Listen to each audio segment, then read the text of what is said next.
Setelah kami amati Pak, kami lihat tanaman yang Bapak kembangkan di sini ya, ada tanaman pare, ada tanaman timun ya, ada cabai Pak ya, kemudian ada kacang panjang ya. Nah ini kan kayaknya Bapak mengembangkan tanaman sayur-sayuran ya, sayur-sayuran. Tapi tadi ada keluhan dari Bapak petani bahwasanya ada serangan fusarium ya. Fusarium itu memang dia dari jamur tanah ya, jadi jamur tanah. Kebetulan tadi kami telah mengaplikasikannya di tempat Pak Kusdi ya, Pak Yusdi ya. Nah, kami sudah menduga juga bahwa kalau kita ke lapangan, kita dari laboratorium sering membawa jamur itu ya. Jamur itu adalah jamur antagonis Pak.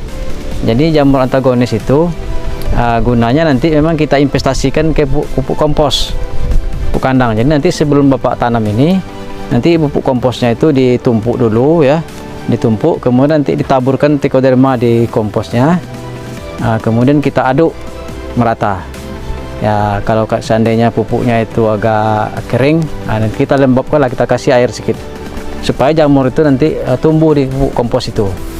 Nah kemudian nanti baru kita tutup pakai goni, pakai terpal ya, kita biarkan atau kita peram dia kira-kira 1 minggu. Nah, nanti setelah 1 minggu nanti ada nampak tumbuh putih-putih di kompos itu. Artinya itu jamur trichodermanya sudah tumbuh di sana. Nah, nanti yang sudah ada trichoderma itu namanya kompos trichoderma, itu nanti yang Bapak gunakan. Kalau kayak gini nanamnya bisa Bapak taburkan aja pupuk komposnya di atas bedengan ya, atas bedengan tanam. Kalau umpamanya Bapak pakai mulsa, nanti kan pakai apa, nanti di lubangnya itu aja. Kalau nanam cabai apa cuma satu tempurung aja, satu lubang, untuk menjaga supaya jangan diserang lagi oleh penyakit jamur fusarium. Dari video sebelumnya, di sini kita akan mengidentifikasi 1. Materi penyuluhan yang diberikan, 2. Tujuan penyuluhan, 3.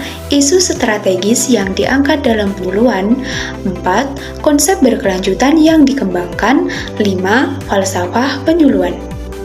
Materi yang diberikan dalam penyuluhan tersebut adalah cara mengatasi penyakit jamur fusarium pada akar dan batang tanaman hortikultura. Di dalam video tersebut, petugas penyuluh POT menjelaskan kepada petani bagaimana cara mengatasi penyakit jamur fusarium yang menyebabkan tanaman menjadi layu. Dengan menggunakan pupuk kompos yang dicampur dengan jamur trichoderma yang kemudian difermentasikan. Setelah kurang lebih 1 minggu, jamur tersebut akan tumbuh di atas pupuk kompos dan siap digunakan. Penggunaannya sendiri dengan cara ditaburkan di atas bedengan. Isu strategis yang diangkat dalam penyuluhan ini adalah banyaknya keluhan petani mengenai penyakit jamur fusarium yang menyebabkan tanaman menjadi layu. Sehingga tujuan dari penyuluhan ini adalah membantu menyelesaikan permasalahan petani terkait cara mengatasi penyakit jamur fusarium pada tanaman hortikultura. Konsep berkelanjutan yang dikembangkan adalah konsep organik.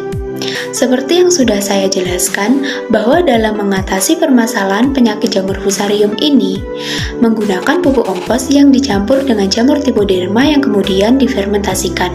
Sehingga dalam mengatasi penyakit jamur fusarium ini sama sekali tidak menggunakan bahan kimia. Falsafah adalah landasan pemikiran dalam melakukan suatu kegiatan, sedangkan falsafah penyuluhan adalah dasar-dasar pemikiran yang dijadikan untuk landasan pada kegiatan penyuluhan. Penyuluhan sangat berkaitan erat dengan falsafah. Penyuluhan sebagai pendidikan non-formal mengandung makna terjadi proses belajar.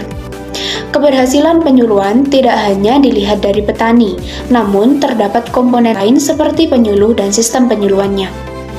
Penyuluhan sebagai salah satu sistem pendidikan, maka penyuluhan harus memiliki landasan pemikiran atau falsafah pendidikan. Lalu, apakah falsafah penyuluhan yang digunakan pada video sebelumnya? ada 6 jenis falsafah penyuluhan.